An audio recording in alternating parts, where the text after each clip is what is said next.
Hi, everyone. Thank you for joining. My name is Amy Coates, and I am a corporate exit strategist and the founder of 2 Week Notice Society.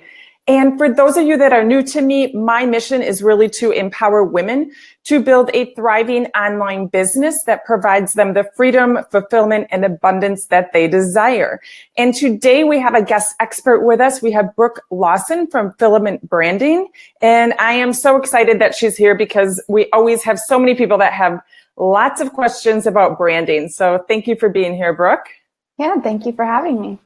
And I think we're just going to dive right into it. So today we are talking about the 5 branding to-dos to attract your ideal client like a magnet, which everybody wants to do. So, absolutely. So you can just dive right into it. Okay. Well, I just kind of wanted to go over first kind of my definition of branding, because I think everybody's definition is a little bit different, but that's the main question that I hear a lot is what the heck even is a brand? So why should you talk about it at all? Just the main things that I hear are when people have trouble finding their ideal clients, either finding clients at all, or they're kind of attracting the type of clients that they don't really want to be working with maybe. Or the other reason to talk about branding is they're not making the money that they want to be making. They're putting in lots and lots of hours, but not really getting paid based on the value that they're providing. They're just kind of trading their time for dollars. And so how we fix that is we build a brand. So just kind of to give my definition, then the first thing I would always want to point out is a brand is not the same thing as a logo. I think most people have kind of learned that by now, but it's so much more than that. Your logo and your website colors and all the pretty stuff is awesome, and it is really important. But it should be like the cherry on top, kind of. So it's not just your logo. To me, branding gives clarity. It defines your strategy, and it shows your value.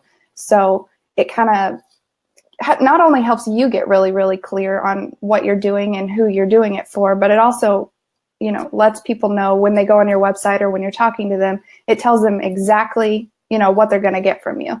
So you're not just like, stammering through saying, well, I kind of do this and I help you make your logo and your stuff looks good, or I help you do this, but it just makes you really, really clear so they immediately understand you. They immediately get it.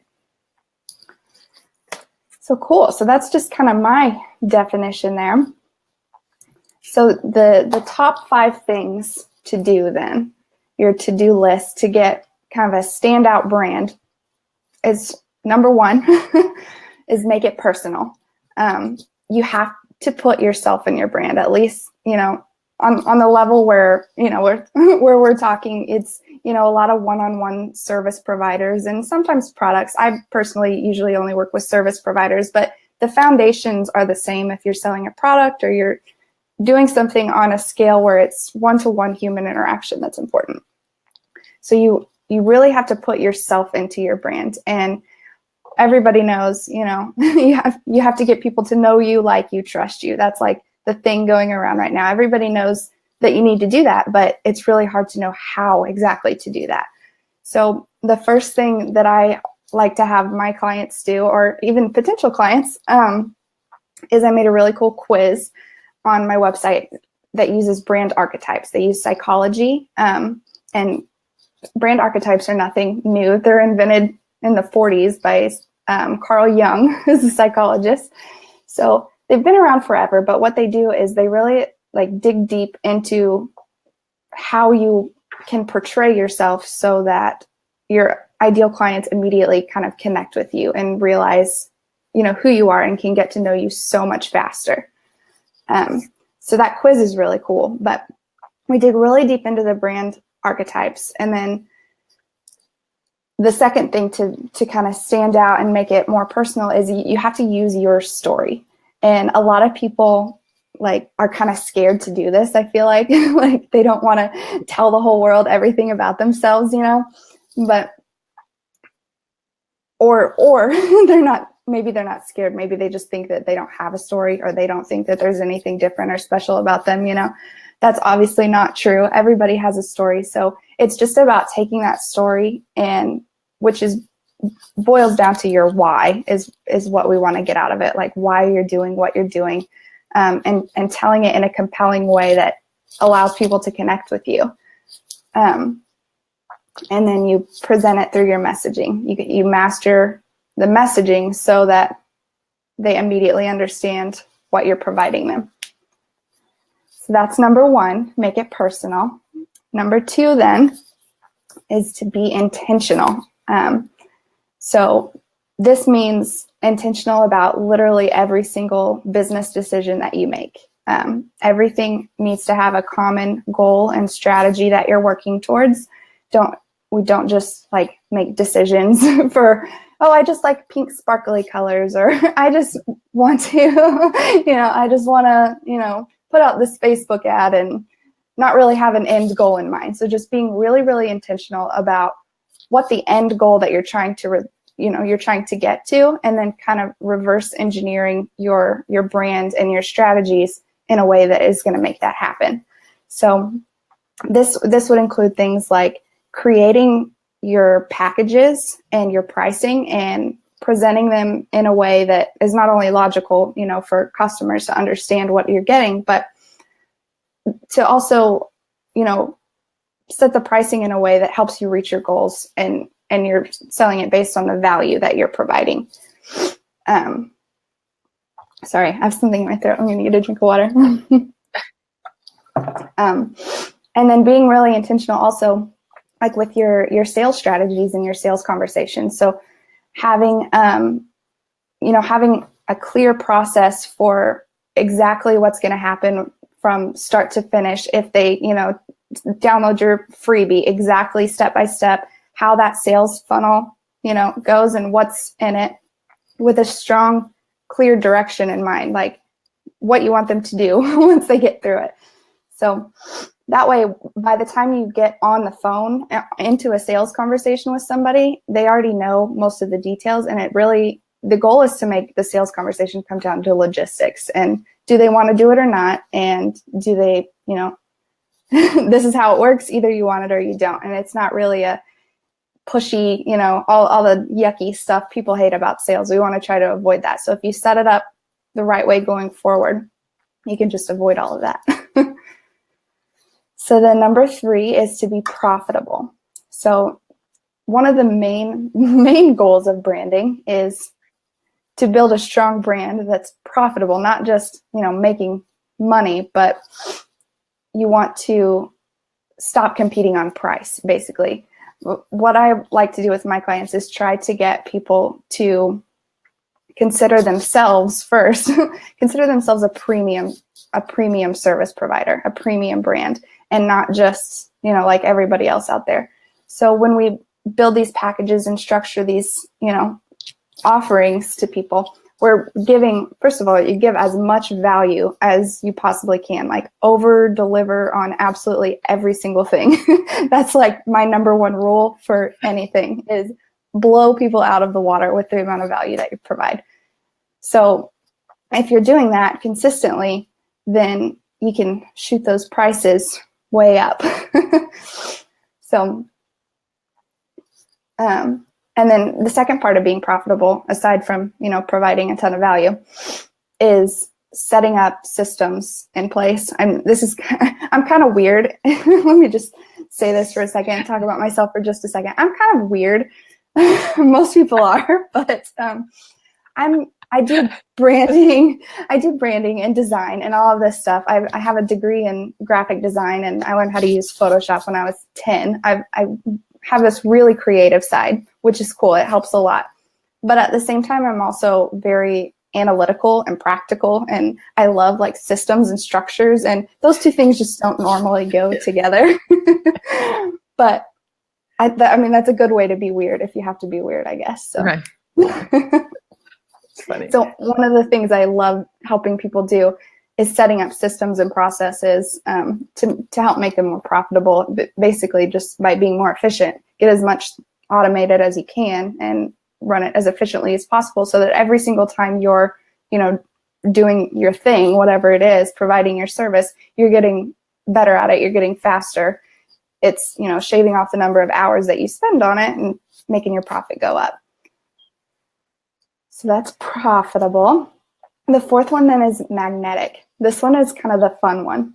So once you have all these foundations and structures in place, and you have your personality and your story and your messaging and all of that kind of down, you have to like use it to actually find your clients. So you have to do something with it. So just because you slap up a pretty website and do all the things the right way, if you're not engaging and interacting with people, you're not gonna make any money. So the best way to do it, and this isn't anything crazy or new, but a lead magnet. You need give out something, a lead magnet to draw in your ideal audience. So this again here is providing value. So, and this is kind of where I do it a little bit differently than a lot of people. I feel like just take their lead magnets and just, slap together a little PDF with some basic, 1, 2, 3, do this. And it's not that it's not helpful for some people, but when I do lead magnets, or when I, help other people do lead magnets, I want it to be like the absolute far and away the best content you possibly can give. And a lot of people argue, sometimes that you shouldn't give away, your best stuff for free, but I completely disagree. I think, start off upfront with showing everything that you can do. And when they're going through, your lead magnet, whatever it is, I have, like I was talking about, that quiz, or, just a really juicy PDF, or it doesn't have to be complicated. Simple is good. But the content just needs to be really, really, really good, because if they download it and they're like, oh, well, I've heard this a million times before, this isn't anything exciting, they're not going to remember you. So create that lead magnet, with the most value you can possibly cram in there. And then again, we already talked about kind of the funnel sequence. Have a clear goal for what you want to happen after it. If you want them to sign up for a call with you, or, sign up for a course, or whatever it is, have a clear goal that's leading them in that right direction. Don't just drop it and run. And then just focus on building relationships with other people. And I think sometimes this kind of gets lost. Everybody knows, by now, it's cool to have a Facebook group, and it's cool to, share your freebies and your value and all your cool stuff in the Facebook group. But I think what has happened, at least in the groups that I've been in, what I see a lot of times happening is people just share value. And it's not that it's bad information or anything. People share stuff in Facebook groups and then just take off. Like they just drop it in, 5 groups, and then you never hear from them again. So I think the best way to actually use social media and use Facebook groups or Instagram or whatever else is actually talk to people and have conversations with people. People they're like, oh, you're online. It's not the same thing as, if you were doing this face to face with people. But if you really have to think of it like it is, nobody's going to go buy your high-end program if they have no idea who you are. So just creating strong relationships and actually caring about what other people are saying in the groups is super important. So don't just comment, oh, that's cool, that's awesome, good job, whatever. That's not what I'm talking about. Find the people that you are actually drawn to, and the people who are your ideal clients, and start conversations with them, real meaningful conversations, because people can tell when you're just being, spammy and hey, you want to work with me? Right. People can sense that a mile away. But if you're really authentic, and you really are interested in actually getting to know them, and if you're interested in seeing if you actually would be a good fit to work together, it's gonna take you a lot further, faster. Okay, so the last one, and this is probably the most important one, is to be intuitive. And this is my logical, practical side coming out, but I'm not a woo-woo person at all. But at the same time, I realize the importance of of doing that work. So like, I probably said that wrong, but you basically, when I say intuitive, I mean like understanding you and your passion and your meaning and your why, and using that to push you forward, and being really, really clear about the impact that you want to make and making all your decisions based on that. But then everybody has, their inner jerk who likes to come out and tell you that, you're not good enough and nobody wants to buy this from me and all that stuff. So I hate to say this is mindset, just because that word I feel like is so, overused and has this connotation that I don't really, necessarily agree with. But at the same time, if you're not, how should I word it?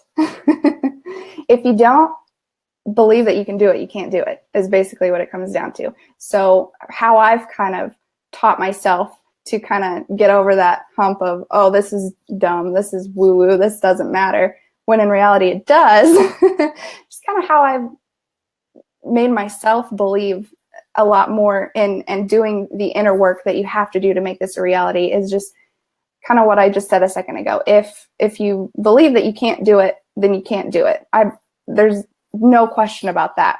So I just kind of say to myself, like, why can't the opposite be true? Like, if you believe you can, then you can. And that sounds so cheesy and cliche, but if it's true for, one side, why isn't it true for the other? So that's kind of the last part, is just being able to really decide what you want and the impact that you want to make, and then trusting yourself that you can actually do it and really owning it. Like, that's kind of one of the main things that is going to make your brand stand out from other people, is just really owning it and feeling confident in all of it. So not just, the words on your website, obviously those are important, but how you talk to people in other groups, and how you say everything. If your elevator pitch, like sometimes you do meet people in an elevator or, at a little mixer, and you need to, say things really succinctly where people understand. And just the way that you portray yourself and what you're doing is huge, really important. So those are my 5 things. I love it. So I'm just going to go through them briefly and give you kind of my take on them. And I'm going to start with number 5 first. Okay. Only because I think it's interesting, and I think it's really important, because a lot of people, either that I see in Facebook groups or sometimes that I work with, I feel like they're just choosing a path based on they don't like the situation they're in, and they're trying to find something. They see other people having success do something, and I say this a lot in my group. They see other people having the success, so they think they can do it too. But it's not what they're aligned with. It's not their passion. There's a million things I could do in the online space, but like I'm not passionate about them. Right. If I have to do them, I'm not going to be happy. You know what I mean? So I think it's really important for people to find what that passion really is, and what they're going to be happy doing. And sometimes it's not as easy as just saying, well, I like to, I don't even know what would be an example. Like, help people get success or something like that, or that's pretty broad, but I didn't really want to call out any like specific type of coach, you know what I mean? Like, yes. No, I totally get it. But do you know what I mean? But I feel like you just have to do some inner work to figure out what that is, and then realize that, and just go full force with it, because that kind of goes to your first one also too, is your why. That is kind of what drives your why as well, because you want to know what impact you're going to be making, or you're more driven by that. So I'm clearly driven by helping people leave their 9 to 5. That excites me. The second thing I wanted to say, just looking at my notes. I like using your story, even though you don't think you have one. I think that's definitely because the online space can feel very big, but also very small at sometimes. But I feel like that's what sets you apart, and that's what's going to get people to resonate with you, because otherwise everyone has the same message. Right. Everybody wants to help you. Right. So it's like, how do you figure out who you resonate with? Mm-hmm. So showing up, sometimes it's hard, even for me, showing up on Facebook Live or on Instagram as myself, is not always comfortable. Mm-hmm. It's not something I'm good at, but I'm getting there. Yeah. Slowly. Yeah. Let's see. I think you're doing great. Oh, thank you. I've been watching all of these, all of your guest speakers, and they're all you attracted some awesome people too. Yeah, thank you. I love it. The second thing the next thing I like was the end goal. Mm-hmm. And I think that's interesting that you use that in like creating a brand as a whole, because that's how I work with my clients, is I say, what is it you want to offer? We got to, before you design your lead magnet, your website, everything, everybody always wants to get their website done. I have no idea why people think it's so important, because when I designed my website, it was like the worst month. No, nothing against like you or anyone who does websites. It was like the worst month of my life. I was like, it's so frustrating. It was like really frustrating for me. Just because it's just a really hard thing to do. It is. I guess. And it also depends on who you work with. But but I like that you said the end goal, because that's how I work. Like, how is it that you're actually going to help people and then work backwards? Because otherwise none of this is going to make sense. Right. Or flow like you want it to. So, and it can always change. You can always pivot, obviously, but it's important to know what it is that you're initially going to do. Exactly. And if you have that end goal, and then, like you said a minute ago, to your why, those are the drivers, that are helping you make the decision, and not just, if it looks pretty, or if this is what I should be doing because this is what everyone else is doing. Right. Making the decisions based on, your goals. That's what's happening somewhere. Right. I mean, yeah, because not everyone has to have a group coaching program, because that, everyone's doing it now. If that's not something you're interested in doing, then don't do it. Exactly. I love, like, that's my favorite thing to tell people that I'm working with. If you don't want to do it, then don't do it. That's the beauty of being in the online space. You can make those. No one's telling you have to. You may do whatever you want. Yeah, exactly.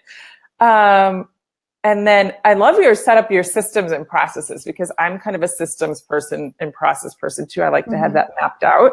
I have a huge whiteboard in my office, and I just love I'm also very visual.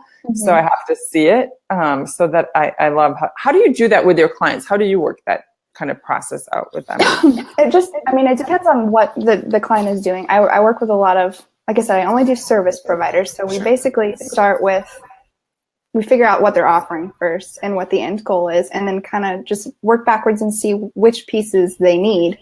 But I always recommend them having some kind of like really good CRM that does all kinds of other stuff. So I use Dubsado. Have you heard of Dubsado? I have. I don't know a ton about it, but I know people like it.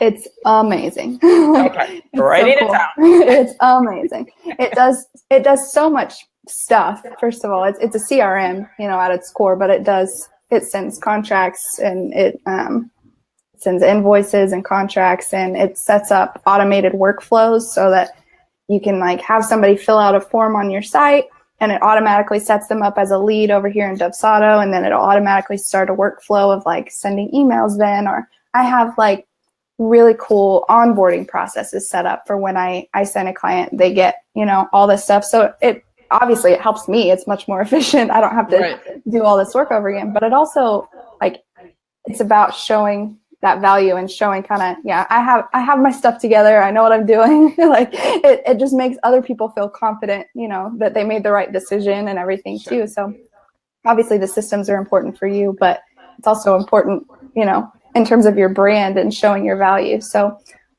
Right. That didn't really answer your question, did it? I got off on Dubsado. No, I love it. I can see how important Dubsado is. Maybe I can get them as a sponsor for my show. But basically just kind of figuring out what each client needs and then helping them get set up. So a lot of times they already have some stuff in place. Like they're like, well, I use MailChimp, or I have, whatever for my emails, and I have this over here, but it's really like tying it all together into one system that works for them. So, or sometimes they don't have anything at all. They're like, just help me. I'm like, okay, here's what you need. Let's do this. Yeah. So I feel like so what do you call yourself? Do you have a title? A business and branding coach. I was going to say, because you're like beyond. Yeah. If I had to say it if it was a title from school or something, I would say a major in business coaching with a minor in branding, but that's really not it either. So yeah, I don't know.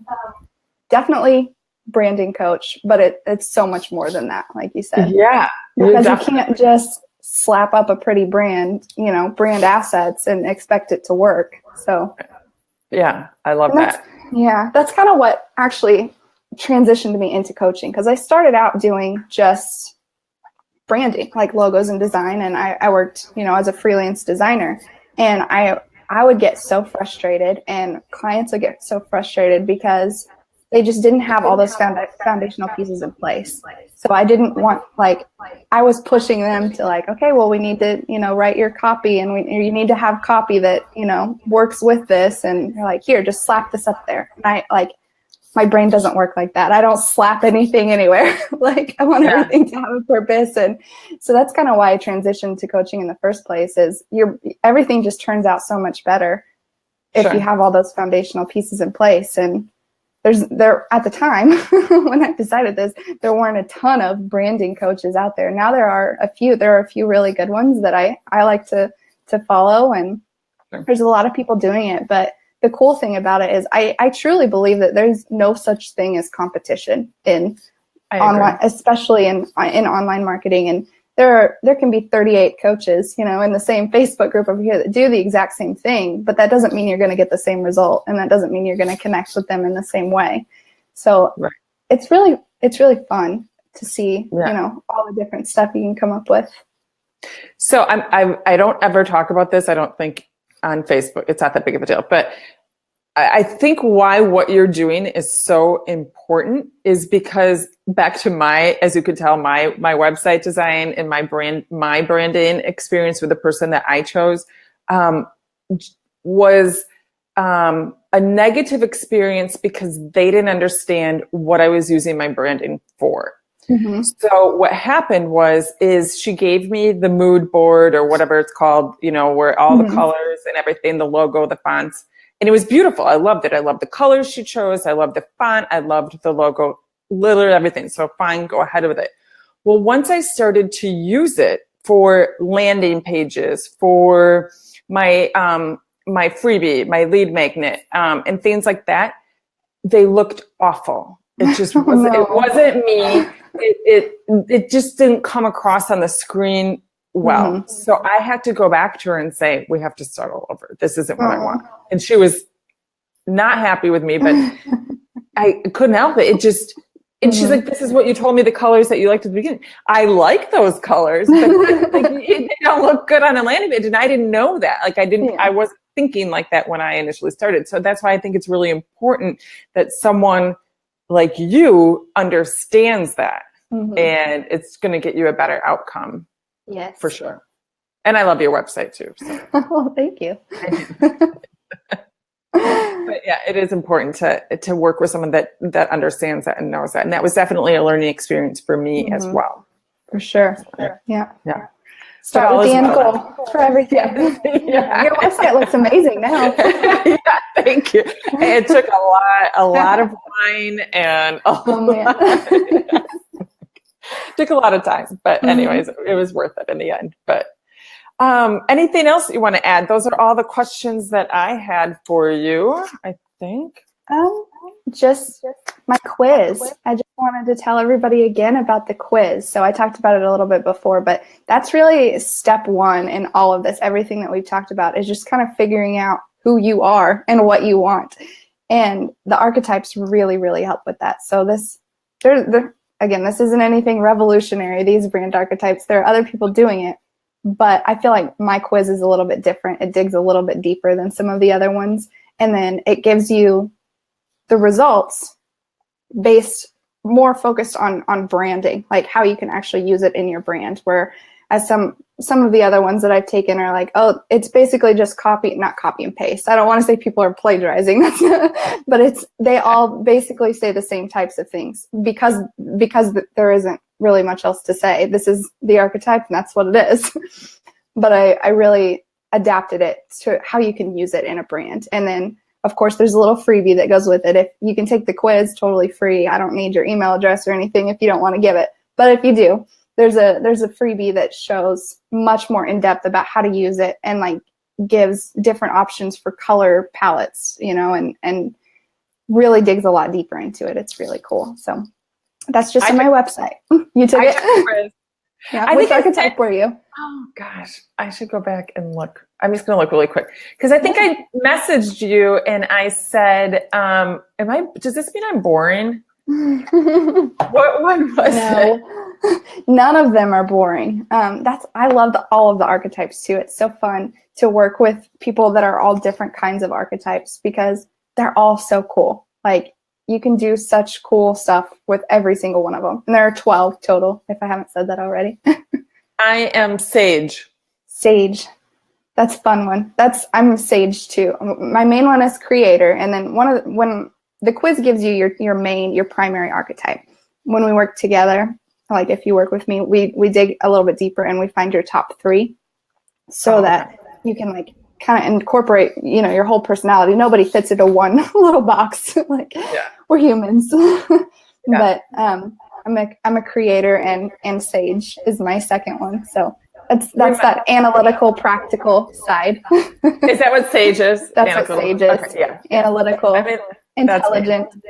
Yep. Oh, okay. Well, I'm holding on to the intelligent. Yeah, for sure. So it's one of my favorite ones, but I'm probably biased. Thanks. I can't remember now. Does it recommend like what colors did you say? Mm-hmm. Yeah, what colors PDF. Is the PDF. Mm-hmm. Okay, I'll go back and look at it. Yeah, based on each archetype. And then I think there's like 20-something pages in that PDF. I don't even remember all the stuff that's in there. It's kind of like your strengths and how to talk about yourself, in a way that will resonate with people. And it's crammed full of value. Like I said before, over deliver on your freebie. And that's exactly what this quiz does. I didn't mention that. I always say, make it like something they would pay for, or they would be like, because there's so many times I download a lead magnet. I'm like, oh, that's a bummer. Like it's disappointing. No. Yeah. And you don't want that to be your first impression. Right. So,